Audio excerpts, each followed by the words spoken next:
तो जो यात्रा में हमें सुनने को मिला, अग्निवीर, महंगाई, किसान, बेरोजगारी, प्रेसिडेंट्स एड्रेस में था ही नहीं। कि मरीज ने जाकर कहा मैं आयुष्मान भारत से जुड़ा हूं, मोदी जी ने कहा है 5 लाख रुपए में मेरा मुफ्त का इलाज होता है, आपका अस्पताल इसमें चिन्हित है, आप मेरा इलाज करिए। नन्हेलाल मिश्रा को लौटा दिया गया और कहा गया मोदी का कार्ड लाए हो, जाओ यहां से। Thank you for allowing me to speak on the President's address. जैसे आप सबको मालूम है, पिछले 4 महीनों में हम भारत जोड़ो यात्रा कन्याकुमारी से लेकर कश्मीर तक हम पैदल चले। इस यात्रा में बहुत कुछ सीखने को मिला और जो जनता की आवाज, हिंदुस्तान की आवाज है, उसको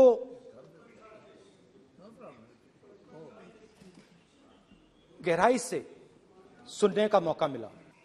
शुरुआत में चलते वक्त लोगों की आवाज सुन रहे थे हम, मगर हमारे दिल में यह भी था कि हम भी अपनी बात रखें। कोई हमारे पास आता था, कहता था कि मैं बेरोजगार हूं,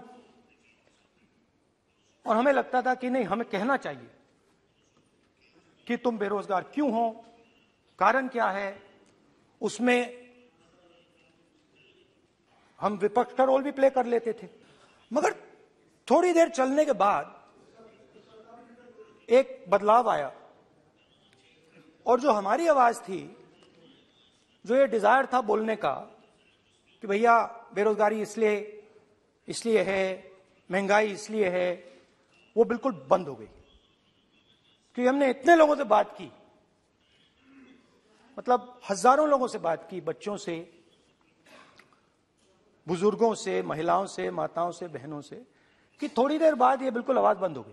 तो आस्ते आस्ते जब हम चले 500-600 किलोमीटर बाद, जनता की आवाज गहराई से सुनाई देने लगी और एक प्रकार से यात्रा, इंडिविजुअल्स नहीं, यात्रा हमसे बोलने लगी। नहीं, गहरी बात है। कोई आता था, कहता था, युवक आता था, कहता था मैं बेरोजगार हूं।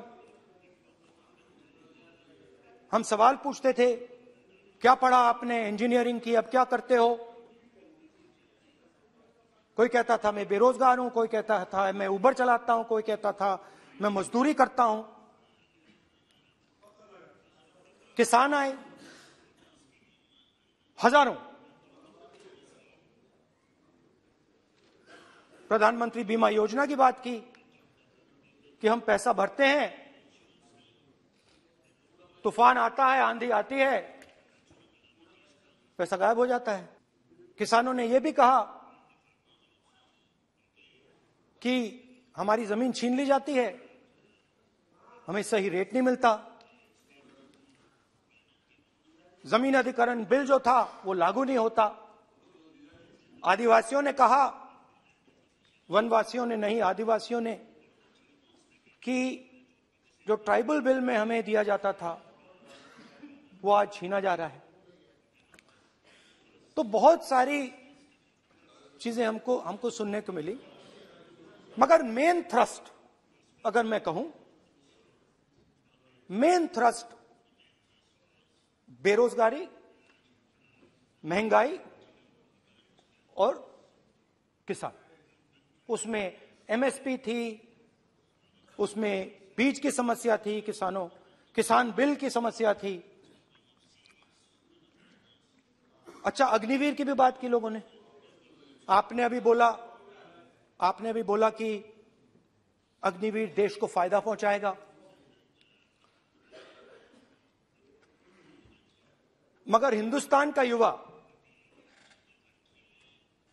जो 4 बजे दौड़ता है, आर्मी में भर्ती होने के लिए दौड़ता है, वो आपकी बात से सहमत नहीं है। उनने हमसे कहा कि पहले हमें 15 साल की सर्विस मिलती थी, पेंशन मिलती थी, अब 4 साल के बाद हमें निकाल दिया जाएगा, कुछ नहीं मिलेगा, पेंशन नहीं मिलेगी। सीनियर ऑफिसर्स ने कहा कि हमें तो लगता है कि ये जो अग्निवीर योजना है ये आर्मी के अंदर से नहीं आई, ये कहीं और से आई है, ये आरएसएस से आई है, होम मिनिस्ट्री से आई है। ये सीनियर आर्मी के लोगों ने कहा है, मैं नहीं कह रहा हूं, कि हमें लगता है कि ये आर्मी के ऊपर ये योजना थोपी गई है। तो उनके मन में था कि ये जो अग्निवीर योजना जो है ये आर्मी के अंदर से नहीं आई है, और मुझे नाम भी बताया कि अजीत डोभाल जी ने ये योजना आर्मी पे थोपी है। तो इंटरेस्टिंग बात यह है कि मैंने फिर प्रेसिडेंट्स एड्रेस पढ़ा। देश के सब युवा अग्निवीर अग्निवीर अग्निवीर अग्निवीर बोल रहे हैं, कह रहे हैं कि ये आर्मी के ऊपर थोपा गया है, हमें नहीं चाहिए। आर्मी के लोग कह रहे हैं हमें नहीं चाहिए। जैसे मैंने कहा, आर्मी को लगता है कि होम मिनिस्ट्री ने इनके ऊपर थोपा है, आरएसएस ने ये उनके ऊपर थोपा है।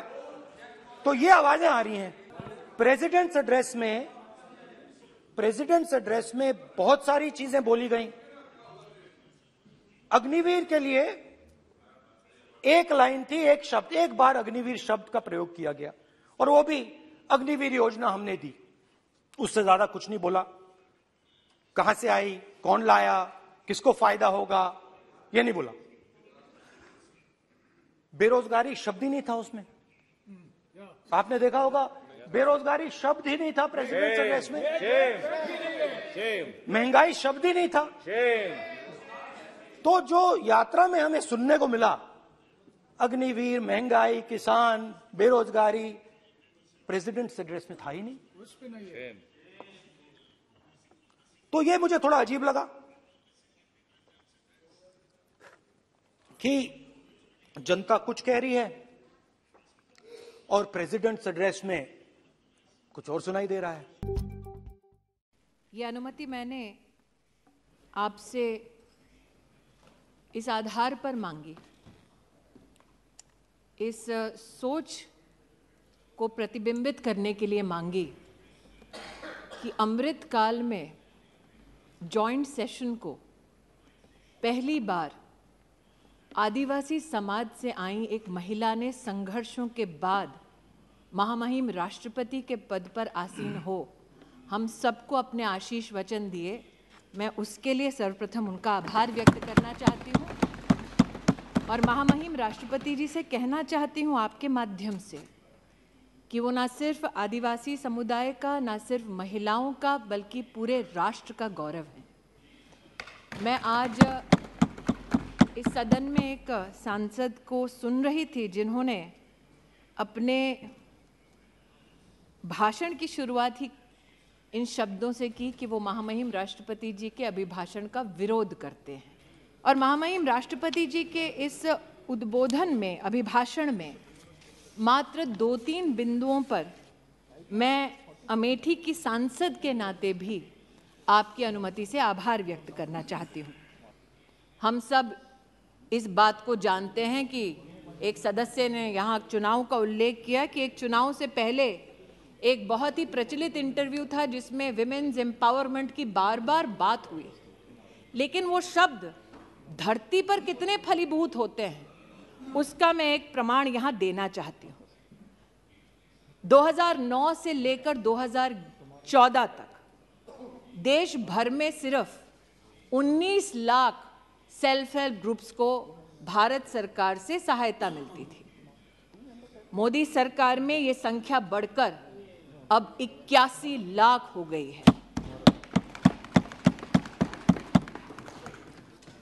2009 से लेकर 14 तक जो राशि इन सभी सेल्फ हेल्प ग्रुप्स को दी गई वो लगभग 80,000 करोड़ थी।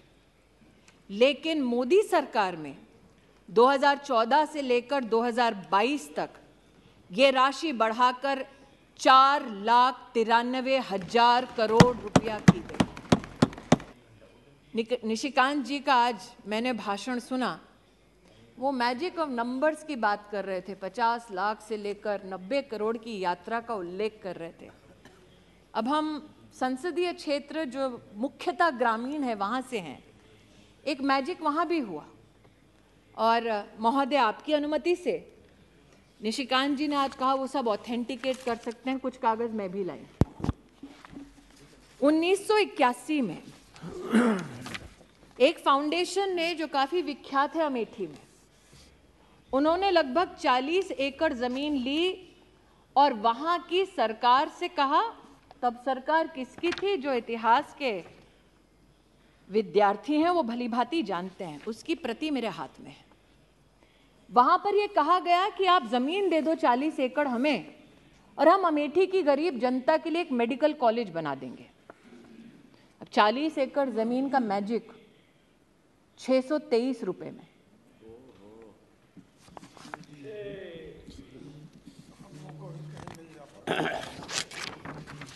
₹623 का रेंट और सुरेश जी सुनिए, 623 रुपए का रेंट 30 साल तक, 30 साल तक अमेठी के गरीब नागरिकों को ये बार बार कहा गया कि आपके लिए मेडिकल कॉलेज खोल देंगे जी।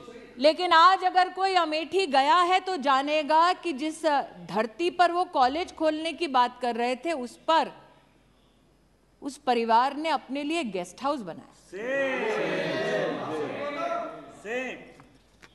लेकिन महोदय, आज मेरे हाथ में एक रिपोर्ट और है जो मुख्य चिकित्सा अधिकारी जनपद अमेठी उनसे संबंधित। इसमें एक मरीज का उल्लेख है जिसका नाम है नन्हेलाल मिश्रा। उस मरीज का दोष ये था कि वो उस जगह गया जहां पर इस परिवार का स्वामित्व है और अस्पताल चलता है, और ये कहा जाता है अमेठी में उनके परिजनों ने वीडियोग्राफिक एविडेंस दिया कि मरीज ने जाकर कहा, मैं आयुष्मान भारत से जुड़ा हूं, मोदी जी ने कहा है 5 लाख रुपए में मेरा मुफ्त का इलाज होता है, आपका अस्पताल इसमें चिन्हित है, आप मेरा इलाज करिए। नन्हेलाल मिश्रा को लौटा दिया गया और कहा गया, मोदी का कार्ड लाए हो, जाओ यहां से। काश नन्हेलाल मिश्रा आज इस सदन को बता सकते कि गंभीर बीमारी में लौटाए जाने से कितनी परेशानी होती है।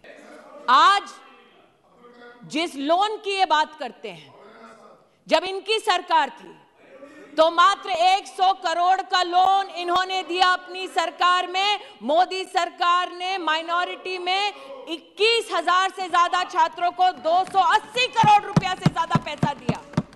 ये छलते रहे देश में माइनॉरिटीज को, ये कहते हुए कि ये इनके हमदर्द हैं। और आज जो मुझसे पूछते हैं कि आपने क्या किया, महिला का अगर आप जेंडर बजट देखें महोदय, तो 2014 में जब इनकी सरकार थी और जो बजट अभी घोषित हुआ है, उस पूरे बजट में जेंडर बजट एक मंत्रालय में 130% का इजाफा हुआ है। जवाब दें कि जब इनकी सरकार थी तब इन्होंने महिला को केंद्र बिंदु बनाकर इस प्रकार का आवंटन क्यों नहीं किया। जिन्होंने आज इस सदन में आरोप मढ़ा, वो बताएं कि 40 एकड़ भूमि पर आज भी 623 रुपए क्यों देते हैं, वो भूमि छोड़ते क्यों नहीं और सरकार को वो भूमि लौटाते क्यों नहीं। जिन्होंने आज इस सदन पर कटाक्षों की लहर गिना दी, उनसे पूछती हूं, सम्राट साइकिल अमेठी के किसानों की जमीन आज भी क्यों उस खानदान ने हड़पी है, लौटाते क्यों नहीं कोर्ट ऑर्डर के बावजूद। लेकिन ये मात्र जमीनों की बात नहीं है महोदय, कुछ और तथ्य हैं। जो इनको शर्मसार करेंगे, जहां 50 साल एक खानदान ने प्रतिनिधि बनकर इस देश की संवैधानिक स्थानों पर, कुर्सियों पर हक जताया, उन लोगों का उन्होंने क्या हश्र किया आज मैं बताना चाहती हूं। महामहिम राष्ट्रपति जी ने अपने अभिभाषण में कहा कि प्रतिदिन सरकार प्रधानमंत्री आवास योजना के अंतर्गत 11,000 घर बनाती है। मैं कहना चाहती हूं कि अमेठी में महोदय 93,000 घर हमारी सरकार ने बनाकर दिए। मतलब लगभग 4 लाख लोगों के पास अमेठी में सर पर छत नहीं थी महोदय, जहां 50 साल इन लोगों का राज रहा। इसलिए महोदय, आज महामहिम राष्ट्रपति जी के अभिभाषण पर आभार मैं इसलिए व्यक्त करती हूं कि देश में पहली बार आदिवासी समुदाय की एक बेटी को, एक महिला को राष्ट्र के सबसे उच्च संवैधानिक पद पर मात्र नरेंद्र भाई मोदी के प्रयासों से पहुंचाया गया। इतना ही संतोष नहीं कर रही हूं, मैं गौरव करती हूं इस बात का कि अगर आप समुचित सरकार का आदिवासी क्षेत्र के लिए बजट देखिए तो जब कांग्रेस की सरकार थी तो 19,000 करोड़ रुपया खर्चा करते थे, पूरी सरकार को कहते थे, और जब मोदी जी की सरकार बनी तो 88,000 करोड़ रुपया मात्र आदिवासी परिवारों के लिए हमारी सरकार ने व्यय किया।